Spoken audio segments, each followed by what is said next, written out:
Presidenti Trump zhvillon vizitën e tij të parë në Departamentin e Shtetit për betimin e sekretarit të ri të Shtetit Mike Pompeo. Thellohet kriza politike në Armeni, udhëheqësi i opozitës Nikol Pashinyan bën thirrje për një ditë mosbindje civile pas refuzimit të parlamentit që ai të bëhet kryeministër. Një zyrtar i lartë katolik do të përballet me procese gjyqësore për abuzime seksuale. Kardinali George Pell është zyrtari më i lartë i Vatikanit që përballet me këto akuza.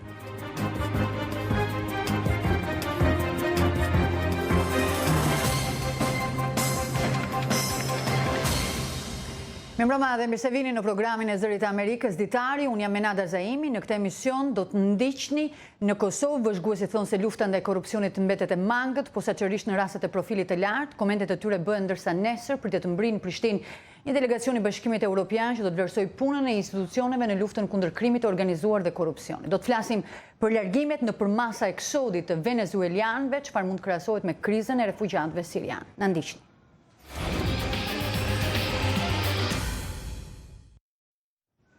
Presidenti Trump vlerësoi aftësinë e sekretarit të ri të Shtetit Mike Pompeo. Ai bëri komentet në ceremoninë e betimit të zotit Pompeo sot në Departamentin e Shtetit. Presidenti Trump e quajti Mike Pompeo një patriot të vërtet. Ai tha se zoti Pompeo meriton respektin dhe admirimin e të gjithëve kur punonte si drejtor i Agjencisë Qendrore të Zbulimit, presidenti i cili viziton Departamentin e Shtetit për herë të parë që nga ardha në detyrë shprehu besimin se zoti Pompeo do ta realizojë me sukses misionin e lartë për të mbikëqyrur 10 mira diplomatët amerikanë të gjithë botën. Nga ana e tij, sekretari i Shtetit e quajti një shans të pashembullt faktin që një nga detyrat e tij të para në postin e ri do të jenë negociatat e pritshme me Koren e Veriut. Ndërkohë, sekretari i ri i Shtetit Pompeo ka premtuar që t'i japi një nxitje diplomacisë amerikane dhe të ndihmojë që Departamenti i Shtetit të rifitojë besimin. Dje qindra punonjës të Departamentit të Shtetit e përshëndeten me entuziazëm zotin Pompeo me rastin e vizitës së tij të parë atje. Morali në këtë agjenci ka rënë në kërcënimin e shkurtimeve të mëdha të buxhetit, ndërkohë që me 10 poste kyçe dhe të ambasadorëve janë lënë të paplotësuara në paraardhësin e tij, sekretarin Rex Tillerson. Sekretari i Shtetit Mike Pompeo u prit me mjaft entuziazëm nga punonjësit e agjencisë. Zëvendës sekretari i Shtetit John Sullivan tha se zoti Pompeo përfaqëson një kombinim të rrallë aftësish. Ne kemi një komandant tankesh i cili studioi pastaj drejtësi në Harvard, ku zgjodh edhe në bordin e revistës Harvard Law. Zëvendës sekretari i Shtetit tha se zoti Pompeo do të jetë një rival i vështirë për kundërshtarët e Shteteve të Bashkuara. Pompeo e filloi punën në avion vetëm disa orë pasi ishte konfirmuar nga Senati, pa e parë ende zyrën e tij elegante në katin e 7. Thash në dëshminë time se do të shpenzoj pak kohë në katin e 7. Bëhet fjalë për katin e 7 apo jo? Do të shkoj atje pas pak. Ai tha se ka në plan të udhëtojë shumë dhe të japë një nxitje diplomatëve të karrierës kudo në botë. Trupi diplomatik i Shteteve të Bashkuara duhet jetë në çdo cep të botës, duke kryer misione në emër të këtij vendi, dhe është detyra ime e ndershme të ndihmoj që kjo të arrihet. Pas komenteve të para për punonjësit e Departamentit të Shtetit, zoti Pompeo u përzie mes tyre, duke u ndalur për të bërë selfies, në kontrast të dukshëm me paraardhësin e tij të drojtur Rex Tillerson. Eksperti i politikës së jashtme Neil Gardiner thotë se Pompeo do të sjellë një diplomaci të fuqishme. Mendoj se ai do të jetë një prani shumë më e madhe në skenën botërore se sa Rex Tillerson. Mike Pompeo është njeri që mendoj se dëgjohet shumë nga presidenti. Por eksperti Thomas Hill thotë se Pompeo do të ketë një detyrë të vështirë. Unë do të thosha se ai duhet të shkojë më tej se sa të rikthejë besimin. Ai duhet të bëjë modernizimin e departamentit, ndërkohë që do t'i duhet të merret me betejat me agjencitë e tjera, që do të vinë në mënyrë të pashmangshme, si dhe me problemet normale të diplomacisë ndërkombëtare, si Irani, Korea e Veriut, Rusia e të tjera. Do ndarim të shohim të tjera zhvillime. Presidenti amerikan Donald Trump sinjalizoi sot se ai mendon se negociatat mbi armët bërthamore të Koreas Veriut dhe marrëveshjet ndërkombëtare të tregtisë janë më të rëndësishme se hetimi penal mbi lidhjet e mundshme të zyrtarëve të fushatës së tij me Rusinë dhe nëse ai është përpjekur të pengojë hetimin. nuk ka patur bashkëpunim të fshet. Kjo është një gjueti shtrigash, shkruante zoti Trump në një postim në Twitter sot. Ai tha se nuk ka patur pengim të drejtësisë dhe ky është një kurth. Ndërkohë, ish avokati i presidentit amerikan Donald Trump thotë se prokurori i posaçëm që jeton ndërhyrjet ruse në zgjedhjet presidenciale të 2016-s ka ngritur mundësinë që presidenti të detyrohet ligjërisht për të dëshmuar lidhur me hetimet.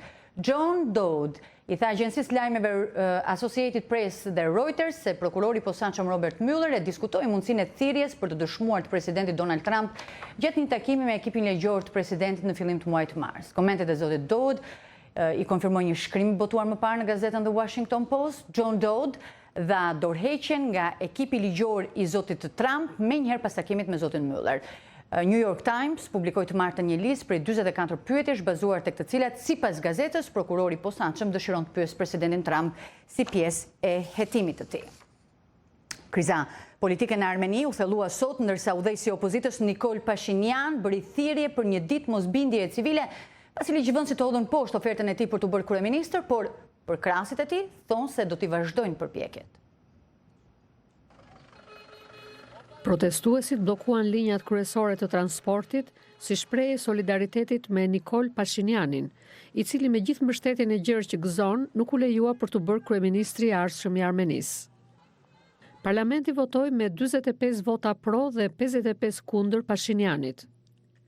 Partia Republikane në pushtet e hodhi poshtë kandidaturën e tij pas disa orë diskutimesh gjatë një sesioni të jashtëzakonshëm që zgjati gjithë ditën. Në një miting që u mbajt pas votimit të së martës, Pashinyan mblodhi përkrahasit të cilët nuk po heqin dorë nga përpjekjet që ta bëjnë atë kryeministrin e ri. Ne do ta vazhdojmë luftën tonë deri në fund. Nuk duam të dorëzohemi. Ne kemi qenë kurdoherë një komb fitimtar, thot kjo përkrahase. Nikol Pashinyan duhet të plotësojë një sër objektivash. Disa delegat nuk mund të bëhen pengesë për planet e tij. Në thelb të kësaj lufte është dorëheqja e Partisë Republikane të Armenisë. Partia Republikane, e kryesuar nga kryeministri i dorëhequr Serge Sarkisian, refuzoi ta mbështeste Pashinyanin pas protestave masive që sollën dorëheqjen e Sarkisianit muajin e kaluar. Nikol Pashinyan thotë se ai është njeriu i duhur që mund të çrënjos korrupsionin dhe varfrinë nga kjo republikë ish sovjetike dhe ta çojë vendin drejt zgjedhjeve të drejta dhe të lira. Vendi i vogël i Kaukazëve ka përjetuar një krizë të thellë politike gjatë javëve të fundit. Kardinali australian George Pell do të përballet me 2 gjykime të ndara lidhur me akuza për abuzime seksuale në të shkuarën. Avokatët e 76 vjeçarit dhe prokurorët i thanë sot një gjykate në Melbourne se kishin rënë dakord të ndalin akuzat në 2 seanca të veçanta që pritet të zgjasin rreth 5 javë secila. Detajet mbi akuzat nuk janë bërë ende publike. Dje një gjykatë vendosi se George Pell, i cili shërben si ministër i financave në Vatikan, duhet përballet me një proces gjyqësor, duke e bërë atë zyrtarin më të lartë katolik që përballet me akuzat të tilla në sagën e gjatë skandaleve seksuale që kanë përfshirë klerin katolik. George Pell tha dje se është i pafajshëm, ai u lirua me kusht, por nuk lejohet largohet nga Australia. Camera 2. Stand by. Në Kosovë këtë javë pritet të mbrijë një delegacion i Bashkimit Evropian për të vlerësuar punën e institucioneve në luftën kundër krimit të organizuar dhe korrupsionit, që është kriteri i fundit për liberalizimin e vizave për Kosovën. Vëzhguesit thonë se me gjithë faktin që raportet e fundit të Transparency International flasin për përparim, lufta ndaj korrupsionit mbetet e mangët, posaçërisht në rastet e profilit të lartë, që është edhe kërkesë e Bashkimit Evropian. Nga Prishtina njofton korrespondenti ynë Leonard Sheu. Në Kosovë të njëjtën pritet të arrijë një ekip i Bashkimit Evropian fakbledhës për të vlerësuar punën e institucioneve në luftën kundër krimit të organizuar dhe korrupsionit, që është njëri nga kriteret për përfshirjen e Kosovës në regjimin e udhëtimit pa viza në Bashkimin Evropian. Ekipi për 2 ditë me radhë pritet të takohet me institucionet përgjegjëse për luftën kundër korrupsionit, posaçërisht për të vëzhguar rastet e shënjëzuara. Institutet në Kosovë që vëzhgojnë luftën kundër korrupsionit thonë se megjithëse vendi, sipas raportit të fundit të Transparency International, ka shënuar përparem sa i përket perceptimit për korrupsionin, në terren nuk ka rezultate të mjaftueshme. Ehad Miftare nga Instituti i Kosovës për Drejtësi thotë se institucionet e Kosovës do të kenë një javë të vështirë, pasi që sipas tij duhet të bindet ekipi i Bashkimit Evropian për rezultate konkrete. Në anën tjetër, nëse morëm përpas edhe vetë raportin e progresit për këtë vit, e ka dëshmuar se të arritur themelimin e mekanizmit përcjellës sa përket veprave penale karakteristike si krimi organizuar dhe korrupsioni, respektivisht rastet e shenjastruara, po që në këto raste kemi një numër të kufizuar të gjykimeve të dënuese, që të lidhen kryesisht me profil të ulët dhe kemi dënime kryesisht me gjobë, me kusht dhe shumë rrallë me burg efektiv. Edhe Arben Kelmendi nga Instituti Demokratik i Kosovës të rregjë se raportet Transparency International nuk pasqyrojnë gjendjen reale, donse flasim për përparim. Mi po fatkeqësisht Kosova ende është nën mesatarin e rajonit, domethënë mesatari rajonal është 43 pikë. Dhe ne ende jemi domethënë 4 pikë në mesatarin rajonal. Domethënë tash ekipi vlerësuesi nga Brukseli si të vizitoj Kosovën si këtë javë të ta vlerësoj progresin e shënuar në luftën kundër korrupsionit, besoj se ose të paktën shpresojmë se do të ketë parasysh këto informata dhe do të shtojmë se do të kemë një vlerësim pozitiv për përpjekjet e shtuara të luftimit të dukurive korruptive në shoqërinë kosovare. Zoti Kelmendi thotë se sfidë mbetet ndërhyrja politike në gjyqësor. Një gjyqësor, i cili në gjitha ulëmtimet që kemi kryer kanë treguar se ndikimi politik është problem i madh. Do të thonë që interferimet politike që i bëhen punës së përditshme të gjyqësorit është dënë të mbetet një prej problemeve kryesore me të cilat ballafaqohet Kosova. Javëve të fundit, prokuroria e posaçme e Kosovës ngriti akt akuza ndaj 2 ministrave të qeverisë së Kosovës që shihej si një përpjekje për të arritur rezultate në luftën kundër korrupsionit. Por zoti Miftare thotë se do të jetë shumë e vështirë të bindet ekipi vëzhgues i Bashkimit Evropian, pasi që sipas tij rastet e kërkuara nga ata nuk po gjykohen. Vitja të akuzave, ajo që ka është dëshmuar në Kosovë nuk ka dëshmuar se është luftë e vërtetë kundër korrupsionit. Me vetë faktin që mbi 90% të këtyre rasteve bie në gjykatë, qoftë në fazat e hershme apo në fazat e mëdhenshme, tregon që kemi më shumë se një luftë të korrupsionit përmes akt akuzave, por që nuk mund të provohen në gjykatë. Autoritetet thonë se po bëjnë përpjekje që nëpërmjet ndryshimeve në kodin penal të forcojnë luftën kundër korrupsionit duke shpërsuar masat. Por këto masat sipas vëzhguesve nuk janë të mjaftueshme, pasi që sipas tyre vendi ka ligje të mira kundër dukurive negative, por mungesa e vullnetit politik dhe ndërhyrja në sistemin gjyqësor po e pamundsojnë luftën e vërtetë, posaçërisht kur bëhet fjalë për rastet e korrupsionit të nivelit të lartë. Për Zërin e Amerikës, Leonard Shehu, Prishtinë.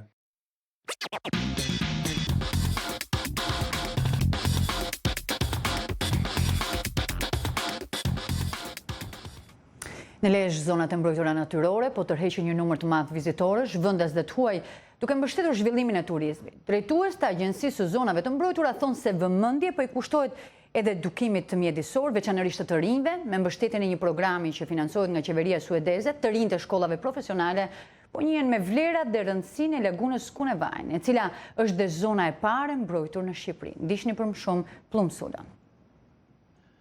E shpallur në vitin 1940 si zona e parë mbrojtur në Shqipëri, laguna Kunevajnit në Lezhë shërben edhe si qendër e edukimit mjedisor, duke tërhequr jo vetëm një numër të madh vizitorësh vendas dhe të huaj, por edhe grupe të rish. Pjesë e tyre janë edhe këta nxënës të shkollës së mesme pyjore në Shkodër, shkollë kjo e vetmja e këtij lloji në Shqipëri. Drejtori i Agjencisë Rajonale të Zonave të Mbrojtura në Lezhë, Pjetër Toni, thotë se laguna me vlerat e ekosistemit të saj është një mundësi e mirë për të shërbyer edukimit mjedisor të rive. Ka qenë mentaliteti se zonat e gjutisë janë të mira sepse të bajnë me lek duke vrarë shpenin, duke shfrytzuar. Ne kemi një mendim tjetër. Dhe këte kanë gjithë shqiptarë tashma që do të thënë që nëpërmjet një aparati fotografik ose me dolbi të ndjejnë veten kur shohin me mira shpend do të thënë për lagun, siç janë Kërkuqja, Rosa Madhe, Gridha, Marsatore e çina të tjerë. Grupi nxënësve shoqërohet përgjatë zonës së mbrojtur të lagunës nga punojësit e Agjencisë së Zonave të Mbrojtura, të cilët i njohin ata me pasuritë e ekosistemit të lagunës, por edhe mënyrën e menaxhimit të saj. Këtu jemi në zonën e mbrojtur Vajin. Këtu ka shumë resurse. Të gjitha resurset e kësaj shfrytëzohen edhe nga kompanitë private të peshkimit, që bëjnë monitorimin e peshkut gjatë gjithë vitit, edhe administrata jonë që bën monitorimin e përgjithshëm të zonës. Shkolla mesme pyjore në Shkodër është e vetmja këtij lloji në Shqipëri. Ajo përgatit specialistë të pyjeve që shërbejnë në shumë rrethe të Shqipërisë me mision për të ruajtur pasuritë pyjore të vendit, por edhe ekosistemin natyror. Ne çdo javë, ditën e hënë, ndjekim së bashku me nxënësit vizitojmë në vende të ndryshme për të aftësuar nxënësit, të cilët për të njohur me direkt me punën e tyre, me fushën e tyre, pra me pyjet, me mjedisin, me ambientin, me monumentet e natyrës, me zonat e mbrojtura, me parqet kombëtare e tjera. Një ekskursion në përshtyqjet e lagunës së Kune Vajidit është përvojë mirë edhe për të rinjt për të njohur në terren vlerat e biodiversitetit natyror të zonave të mbrojtura. Shkolla jonë është një shkollë që të përgatit 4 vjet për profesionin e caktuar që do të bëjmë, edhe natyrisht sot mësuame shumë gjëra, edhe sot për shembull mësuame se si me mbrojt shpend. Kjo është një pasuri e madhe, që Zoti e ka dhënë, po disa nuk e kuptojnë. Dhe kjo është gjë e bukur për të mbrojtur nga ne. Shkolla pyjore Shkodrës po mbështetet nga programi CNVP i qeverisë suedeze në përpjekje për të nxitur edukimin mjedisor, por edhe për të lidhur teorinë me njohjet në terren të zonave të mbrojtura. Pyet për zhvillim ekonomik lokal projekti jonë, po mbështet shkollën pyjore në disa aspekte, në aspektin e lidhjes së teorisë që ata mësojnë në shkolla me aspekte praktike të tregut të prodhimit siç quhet, apo të tregut të punës. Sot krijimi i pylltarit bashkiak është një koncept i ri në pylltarinë shqiptare dhe është e nevojshme që edhe shkolla pyjore, por edhe këta teknikë të ri të lidhen tashmë me këtë mentalitet të ri dhe t'i ofrojnë atë që bashkitë kërkojnë, ato nevoja profesionale që realisht kërkon tregu i punës sot. Laguna Kune Vajinit është një sistem ligatinash e vendosur në mes të bregdetit shqiptar të Adriatikut në të dy anët e derdhjes së lumit Drin të Lezhës. Laguna ka një sipërfaqe prej 2300 hektarësh, por specialistët e Agjencisë së Zonave të Mbrojtura po bëjnë përpjekje për zgjerimin e kësaj hapësire të mbrojtur natyrore me vlera të veçanta për ekosistemin shqiptar. Për zërin e Amerikës, nga Laguna Kune Vajinit në Lezhë, Pëllum Sulo.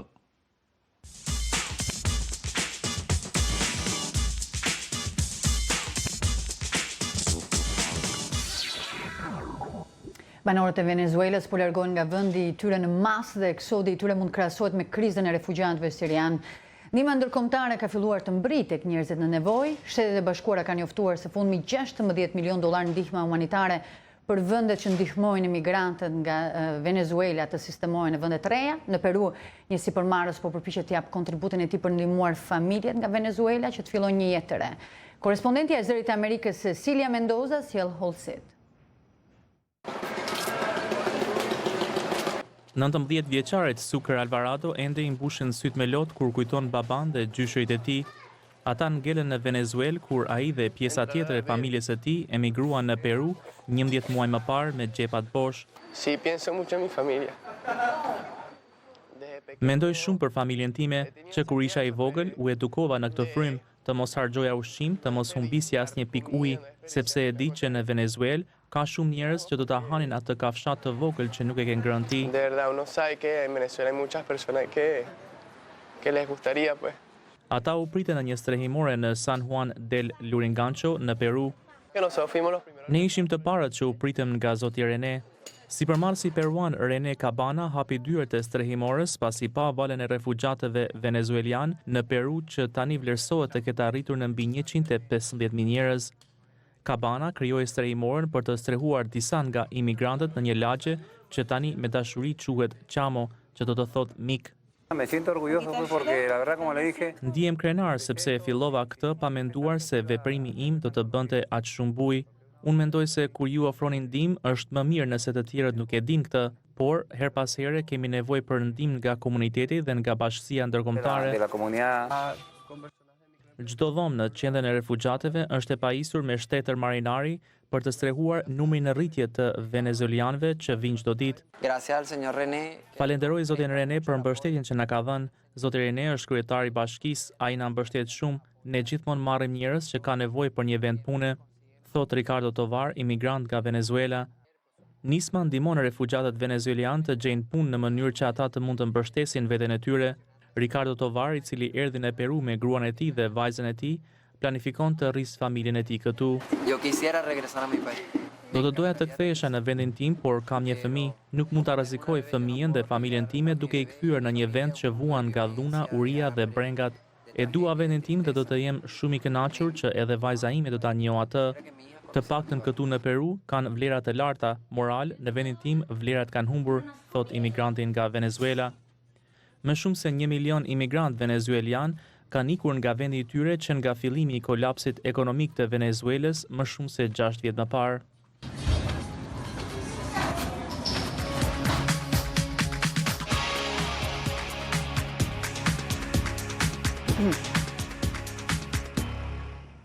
Me një kodër të gjelbëruar me pamje nga qyteti Montgomery të Alabamës, ndodhet një memorial i ri i pari i këtij lloji në Amerikë që një viktimat e terrorizmit dhe vrasjeve racore në Shtetet e Bashkuara. Të ngritura nën kujdesin e nismës për drejtësitë barabartë, ky grup shpreson që memoriali dhe muzeu i trashëgimisë do të ndihmojë në ndryshimin e historisë së Shteteve të Bashkuara për ndarjet racore.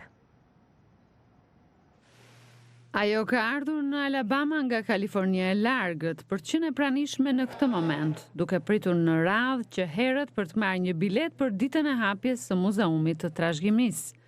Ishte habi për Isak Themin, që pjesa më e vështirë e ditës ishte të tregonte me fjalë ato që kishte parë. Ishte një eksperiencë e dhimbshme, thot ajo.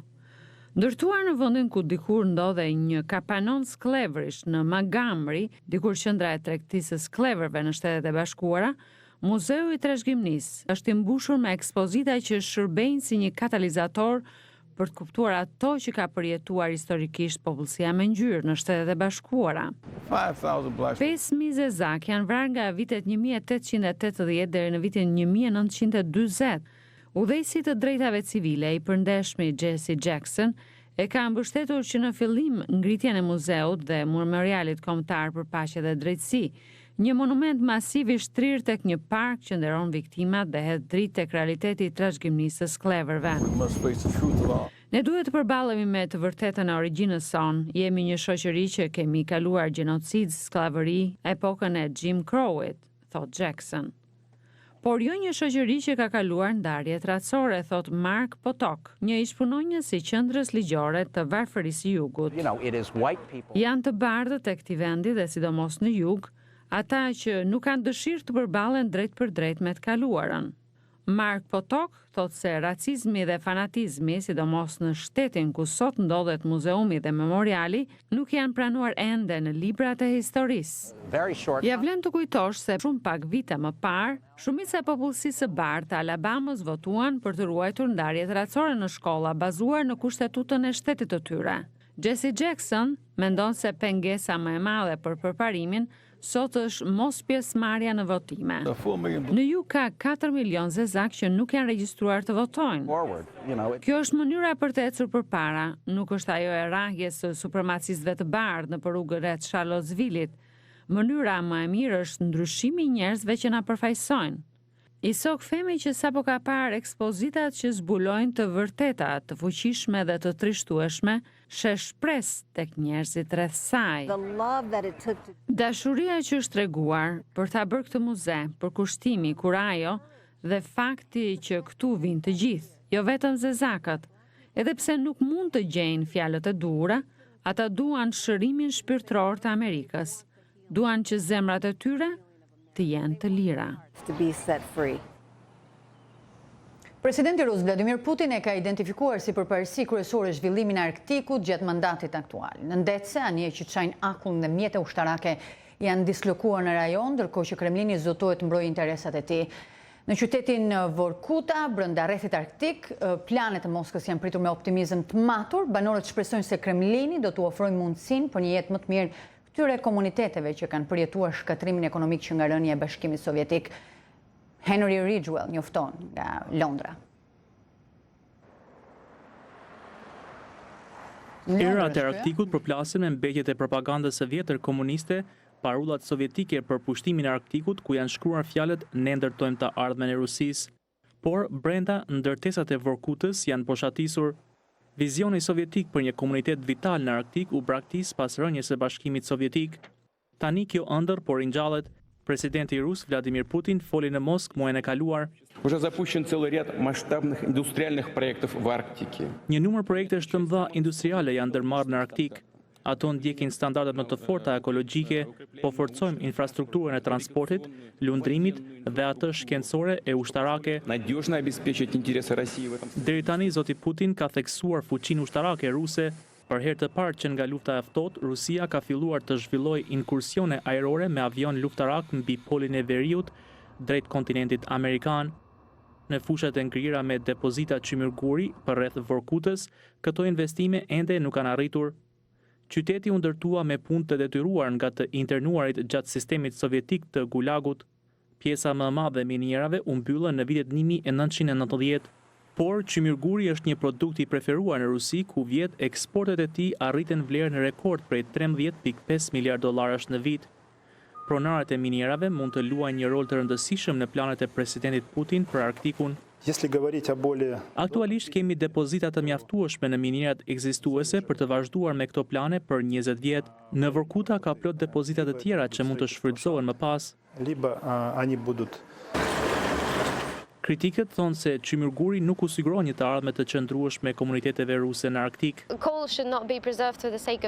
Qymyrguri nuk duhet të mbahet në përdorim për hir të qymyrgurit dhe mendja duhet të përqendrohet tek zhvillimi i qëndrueshëm socioekonomik.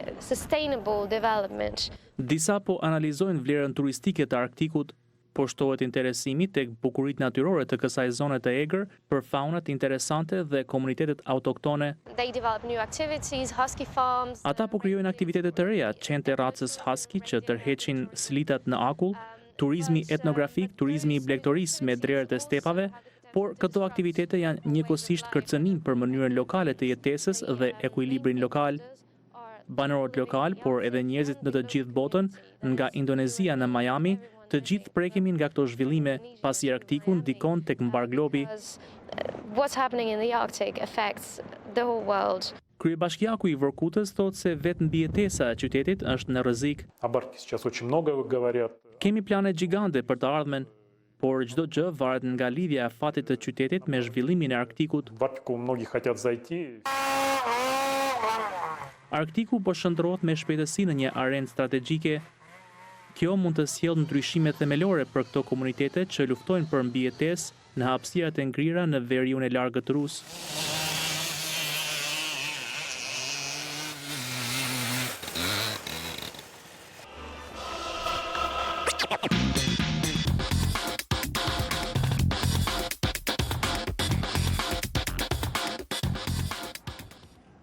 Do të rikthehemi një prej informacioneve kryesore të edicionit të sotëm, ceremonisë së betimit të sekretarit të ri të shtetit Mike Pompeo. Gjatë kësaj ceremonie, presidenti Donald Trump vlerësoi lart aftësinë e sekretarit të ri të shtetit Mike Pompeo. Ceremonia sapo ka përfunduar, zoti Trump ka bërë komentet gjatë kësaj ceremonie të betimit në departamentin e shtetit në Washington.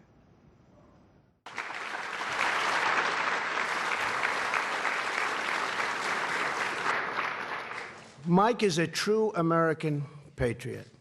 He has devoted many years of his life to defending America, beginning when he entered West Point. Presidenti Trump e quajti zotin Mike Pompeo një patriot të vërtet. Ai tha se zoti Pompeo meriton respektin dhe admirimin e të gjithëve kur punonte si drejtori i Agjencisë Qendrore të Zbulimit. Presidenti, i cili viziton departamentin e shtetit për herë të parë që nga ardhja e tij në detyrë, shpreh besimin se zoti Pompeo do të realizojë me sukses misionin e lartë për të mbikëqyrë 10 mira diplomatë amerikanë të gjithë botën. Nga ana e tij, sekretari i shtetit e quajti një shans të pashëmbullt faktin që një nga detyrat e tij të para në postin e ri do të jenë negociatat e pritshme me Korenë e Veriut. Sekretari i ri i shtetit ka premtuar të japë një nxitje diplomacisë dhe departamentit të shtetit për të rifituar besimit.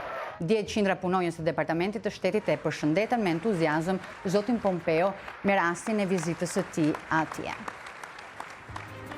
Të nderuar teleshikues, ishte ky edicioni informativ për sonte. Unë ju falenderoj që na ndoqët. Natën e mirë.